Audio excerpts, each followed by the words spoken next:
Capítulo 26. Dai gratuitamente o que gratuitamente recebestes, item dom de curar, item preces pagas, item mercadores expulsos do templo, item mediunidade. Gratuita dom de curar 1. Restituí a saúde aos doentes, ressuscitai os mortos, curai os leprosos, expulsai os demônios. Dai gratuitamente o que gratuitamente haveis recebido. Mateus 10h08. 2. Dai gratuitamente o que gratuitamente haveis recebido, diz Jesus a seus discípulos. Com essa recomendação, prescreve que ninguém se faça pagar daquilo porque nada pagou. Ora, o que eles haviam recebido gratuitamente era a faculdade de curar os doentes e de expulsar os demônios, isto é, os maus espíritos. Esse dom Deus lhes dera gratuitamente, para alívio dos que sofrem e como meio de propagação da fé. Jesus, pois, recomendava-lhes que não fizessem dele objeto de comércio, nem de especulação, nem meio de vida. Preces pagas 3. Disse em seguida a seus discípulos, diante de todo o povo que o escutava: precatai-vos dos escribas, que se exibem a passear com longas túnicas, que gostam de ser saudados nas praças públicas e de ocupar os primeiros assentos nas sinagogas e os primeiros lugares nos festins, que, a pretexto de extensas preces, devoram as casas das viúvas. Essas pessoas receberão condenação mais rigorosa. Lucas 20h45 a 47. Marcos 12h38 a 40. Mateus 23h14. 4. Disse também Jesus: não façais que vos paguem as vossas preces. Não façais como os escribas que, a pretexto de longas preces, devoram as casas das viúvas, isto é, abocanham as fortunas.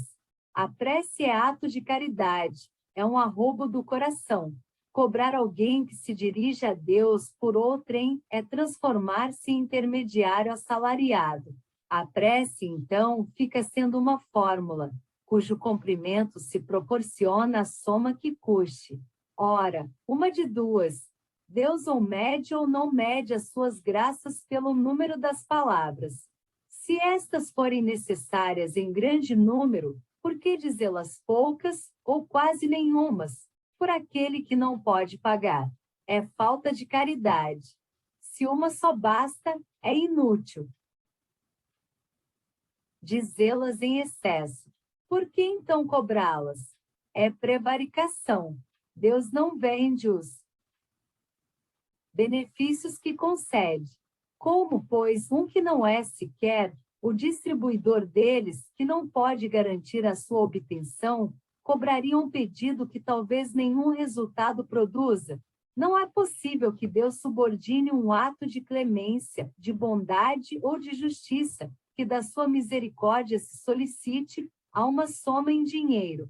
Do contrário, se a soma não fosse paga ou fosse insuficiente, a justiça, a bondade e a clemência de Deus ficariam em suspenso. A razão, o bom senso e a lógica dizem ser impossível que Deus, a perfeição absoluta, delegue a criaturas imperfeitas o direito de estabelecer preço para a sua justiça. A justiça de Deus é como o sol, existe para todos, para o pobre como para o rico. Pois que se considera imoral traficar com as graças de um soberano da terra, poder-se-á ter por lícito o comércio com as do soberano do universo? Ainda outro inconveniente apresentam as preces pagas, é que aquele que as compra se julga, as mais das vezes, dispensado de orar ele próprio, porquanto se considera quite, desde que deu o seu dinheiro. Sabe-se que os espíritos se sentem tocados pelo fervor de quem por eles se interessa. Qual pode ser o fervor daquele que comete a terceiro o encargo de por ele orar mediante paga? Qual o fervor desse terceiro, quando delega o seu mandato a outro, este a outro e assim por diante. Não será isso reduzir a eficácia da prece ao valor de uma moeda em curso? Mercadores expulsos do templo 5.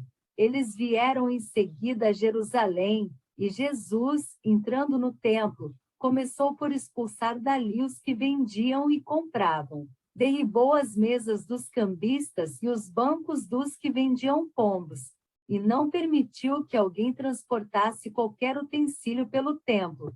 Ao mesmo tempo os instruía, dizendo: não está escrito: minha casa será chamada casa de oração por todas as nações? Entretanto, fizestes dela um covil de ladrões. Os príncipes dos sacerdotes, ouvindo isso, procuravam meio de o perderem, pois o temiam, visto que todo o povo era tomado de admiração pela sua doutrina. Marcos 11h15 a 18. Mateus 21h12 e 13. 6. Jesus expulsou do templo os mercadores. Condenou assim o tráfico das coisas santas sob qualquer forma. Deus não vende a sua bênção, nem o seu perdão, nem a entrada no reino dos céus. Não tem, pois, o homem o direito de lhes estipular preço. Mediunidade gratuita 7. Os médiuns atuais, pois que também os apóstolos tinham mediunidade, igualmente receberam de Deus um dom gratuito, o de serem intérpretes dos espíritos, para a instrução dos homens, para lhes mostrar o caminho do bem e conduzi-los à fé, não para lhes vender palavras que não lhes pertencem a eles médiuns, visto que não são fruto de suas concepções, nem de suas pesquisas, nem de seus trabalhos pessoais. Deus quer que a luz chegue a todos. Não quer que o mais pobre fique dela privado e possa dizer: não tenho fé, porque não a pude pagar. Não tive o consolo de receber os encorajamentos e os testemunhos de afeição dos que pranteio, porque sou pobre. Tal a razão porque a mediunidade não constitui privilégio e se encontra por toda parte. Fazê-la paga seria, pois, desviá-la do seu providencial objetivo. 8.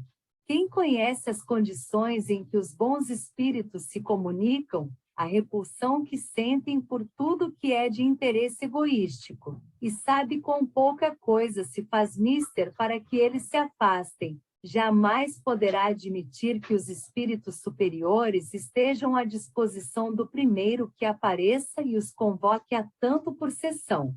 O simples bom senso repele semelhante ideia.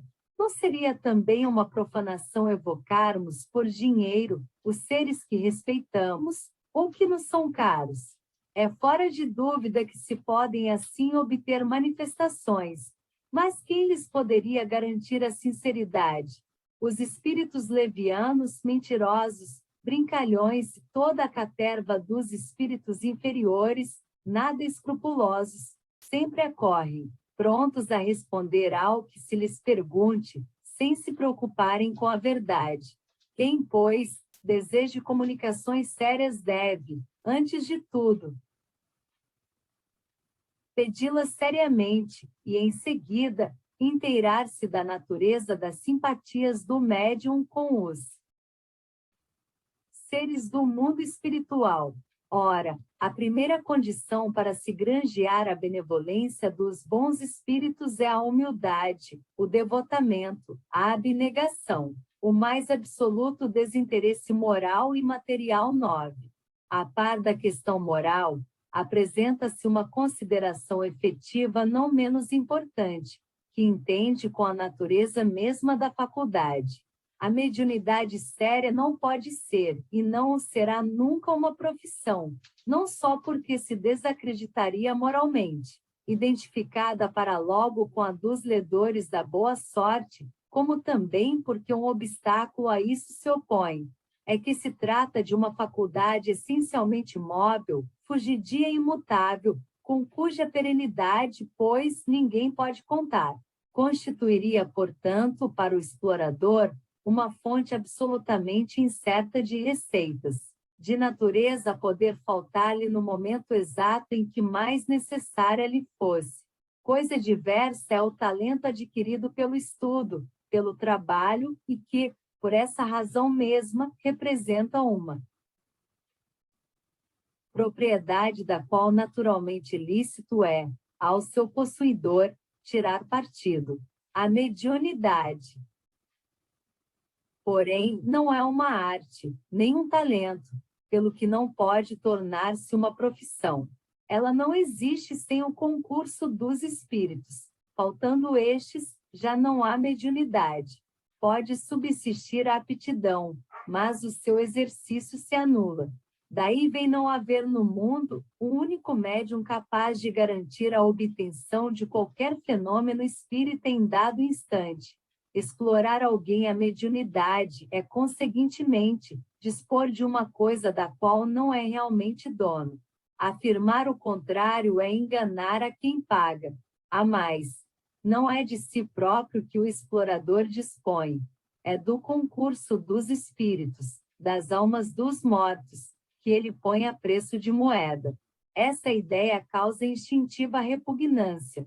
Foi esse tráfico degenerado em abuso, explorado pelo charlatanismo, pela ignorância, pela credulidade e pela superstição que motivou a proibição de Moisés.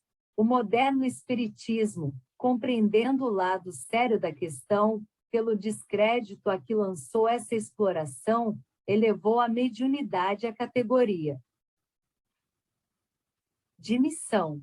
Veja-se, o Livro dos Médiuns, segunda parte, capítulo 28. O Céu e o Inferno, primeira parte, capítulo 11. 10. A mediunidade é coisa santa, que deve ser praticada santamente, religiosamente. Se há um gênero de mediunidade que requeira essa condição de modo ainda mais absoluto, é a mediunidade curadora. O médico dá o fruto de seus estudos, feitos, muita vez, à custa de sacrifícios penosos. O magnetizador dá o seu próprio fluido, por vezes até a sua saúde. Podem pôr-lhes preço. O médium curador transmite o fluido salutar dos bons espíritos. Não tem o direito de vendê-lo. Jesus e os apóstolos, ainda que pobres, nada cobravam pelas curas que operavam. Procure, pois, aquele que carece do que viver, recursos em qualquer parte, menos na mediunidade. Não lhe consagre, se assim for preciso, senão o tempo de que materialmente possa dispor. Os espíritos lhe levarão em conta o devotamento e os sacrifícios, ao passo que se afastam dos que esperam fazer deles uma escada por onde subam.